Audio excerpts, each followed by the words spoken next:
And contrary to the diet trends of the 90s and 2000s philosophy, it is not simply eating less and moving more. In fact, that might be the worst thing you can do if you are simply trying to lose stubborn belly fat. If you have over 100 pounds to lose, that's a different story. But those last 10 to 15 stubborn pounds are not going to respond well to that method. Do you struggle to stay consistent with healthy eating and just want food decisions to be easy, guilt-free, and sustainable? You're in the right place.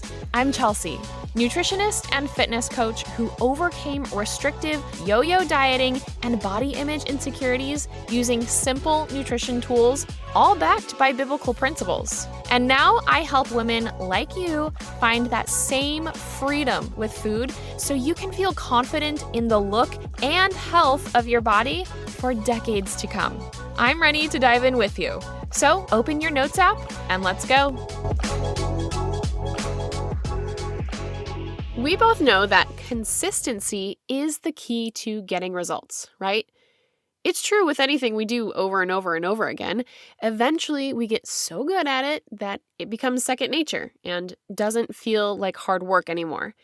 So if we want to be healthy and maybe lose some extra unwanted weight along the way, we have to eat healthfully. And we both know that too. It's the consistency part of that which becomes tricky. That's where I come in, because I learned in my own health journey that simply knowing what to do usually isn't enough. I need to know why. Think about any 6-year-old in their "but why" stage. Don't eat processed food. But why? Because it's not healthy. But why? On and on it goes until they understand. I am the one who will help you understand so that you literally see food differently, which makes choosing the healthful thing a million times easier.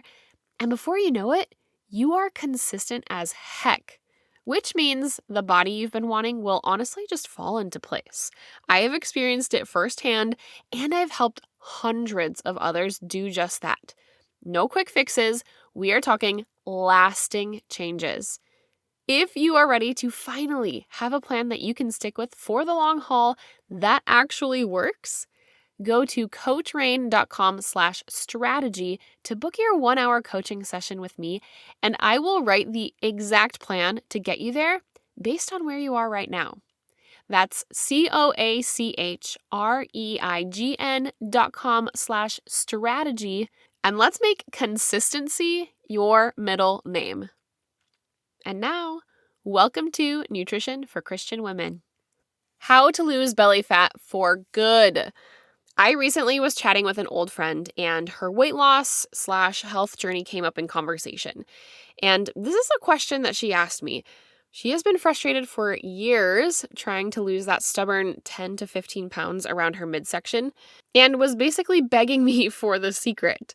Now, this isn't the first time that I've been asked some variation of this question. So many of us women do struggle with excess weight in our midsection. And I hesitate to even use the word struggle because having a small waist or even visible abs is a beauty standard that we have created in the world. And having softness in the female body is quite natural and doesn't necessarily mean anything is wrong. However, I know full well how important it is to feel good in your body in order to show up in the world as your best self and step into the Lord's purpose for your life. And if that means less softness, especially around your midsection, then let's make that happen for you. Now, the most important factor that I need to address right out of the gate is that there is no such thing as spot treatment when changing your body composition. We can't say that we want your legs to stay the same and your butt to get bigger and your waist to get smaller and your biceps to get bigger, but your triceps to stay the same. That's just not how it works, especially when it comes to belly fat. It is a whole body endeavor. So simply doing 100 crunches a day really won't do much at all. Sorry if that is brand new information. I'm about to save you a lot of time and frustration. So let's talk about some of the biggest culprits for causing weight gain in the midsection or preventing weight loss in the midsection, especially when everything else seems to respond to your efforts. First and foremost, nutrition, obviously. And contrary to the diet trends of the 90s and 2000s philosophy, it is not simply eating less and moving more. In fact, that might be the worst thing you can do if you are simply trying to lose stubborn belly fat. If you have over 100 pounds to lose, that's a different story. But those last 10 to 15 stubborn pounds are not going to respond well to that method. What does work well is balancing the ratios of proteins to carbohydrates to fats in your daily food intake. This is something that I help my nutrition clients with. Yes, tracking macros is one way of achieving this, but I find that rather cumbersome. I did it for years and I kind of hate it now. And it can often lead to having a negative relationship with food and your body. My diamond meal method accomplishes the same thing, but with a much more of an intuitive eating approach. The balance of your macronutrients is important so that you can fuel your specific body and the energy it demands without overfeeding it and hanging on to the excess. This can take some trial and error to figure out, and it does continually evolve throughout different seasons of life. So working with a nutritionist on this is honestly the best, least frustrating route. So that's the first thing to address when you are trying to lose belly fat. The balance or proportions between your proteins, fats, and carbs. The next major culprit that causes stubborn belly fat is chronic stress.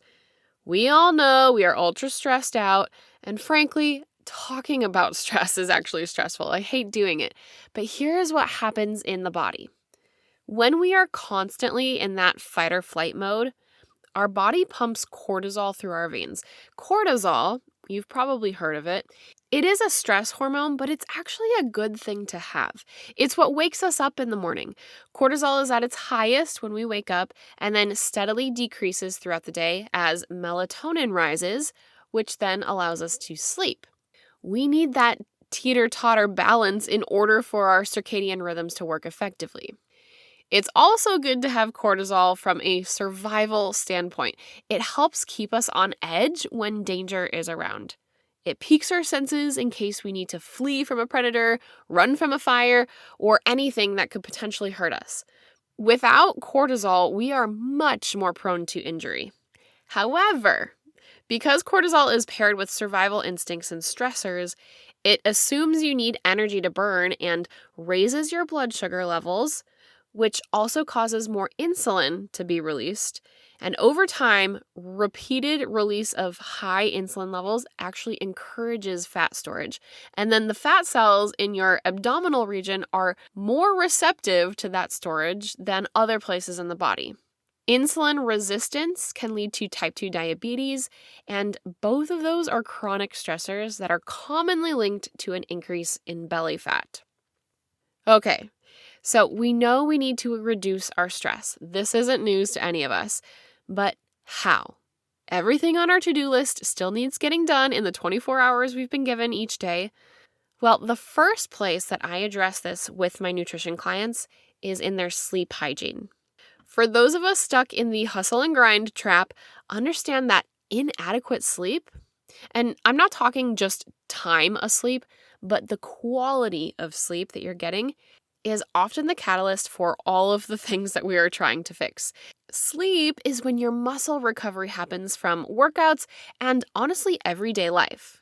Your workouts essentially mean nothing if you don't give your body the opportunity to rest and recover. If you are consistently super sore after exercising, that is an indicator of inadequate sleep recovery. Sleep is also the time when memories are stored in the brain. So if you find yourself having trouble remembering words, names, why you walked into the kitchen, that too is a pretty good indicator that you are not giving your body the sleep it needs. Sleep is the first line of defense against chronic stress. There are plenty of others, but for time's sake, I will just leave you with that main one because it really is so important. All right, moving on. The other element that can cause impossible weight loss in the belly and even unreasonable weight gain is chronic inflammation. I'm talking about conditions like Hashimoto's, IBS, PCOS, even psoriasis. You see, chronic inflammation and abdominal fat have a two-way relationship. Inflammation can promote fat accumulation, especially that visceral fat. And then visceral fat itself produces inflammatory compounds that worsen inflammation. It's a double-edged sword. I have actually had a handful of clients who started seeing progress in belly fat reduction once we uncovered that they had Hashimoto's or PCOS. I know that sounds like such a tough diagnosis that you would rather avoid, but in reality, it provides clarity about which direction to take with nutritional and lifestyle choices to heal that inflammation and reduce symptoms. It can be a massive relief to finally know what is causing the impossible weight loss or seemingly unstoppable weight gain, and then take the appropriate action to manage the condition, which results in the happy side effect of belly fat melting away. Okay. This was a lot to unpack in a single episode. My goal is never to overwhelm, but simply inform you. Losing stubborn belly fat is something so many of us women battle, but I want you to know that it's hardly ever just lack of discipline or not doing enough. I'm willing to bet you have done more than enough and are exceptionally disciplined when you want to be.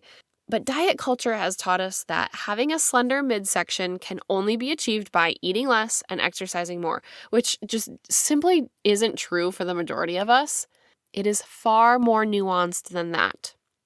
To recap, losing belly fat forever is a whole body endeavor. We can't just spot treat or zone tone, as some people call it.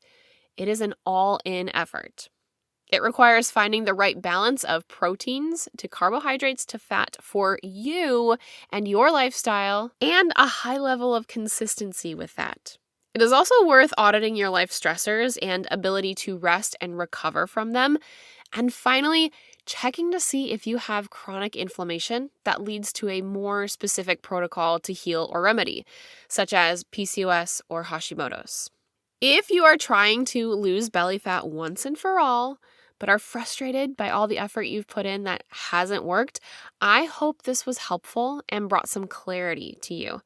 And if you would like my help in finding your perfect nutritional balance, uncovering your stressors, reducing your stress levels, or even knowing what to eat with an inflammatory condition, head to coachrain.com/strategy to book your healthy meals strategy session with me.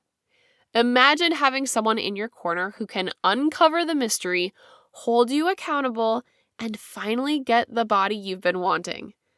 That is exactly what I want to do when we connect in a strategy session. Don't wait to claim your spot, because that's just another day stuck in a body that you don't love. Once again, jump over to coachreign.com/strategy, and I can hardly wait to connect. I pray this episode was helpful to you, my friend. If so, could you do me a massive favor and take 30 seconds to write a review? This is the best way to bless me big and help more people learn just how simple eating healthy consistently can be. And if you want more value-packed info from me, head to coachrain.com and sign up for the weekly harvest. My weekly emails filled with recipes, how to use food as medicine, biblical nutrition, and more. That's coachreign.com for all the goods. Blessings until next time, sis. Toodles.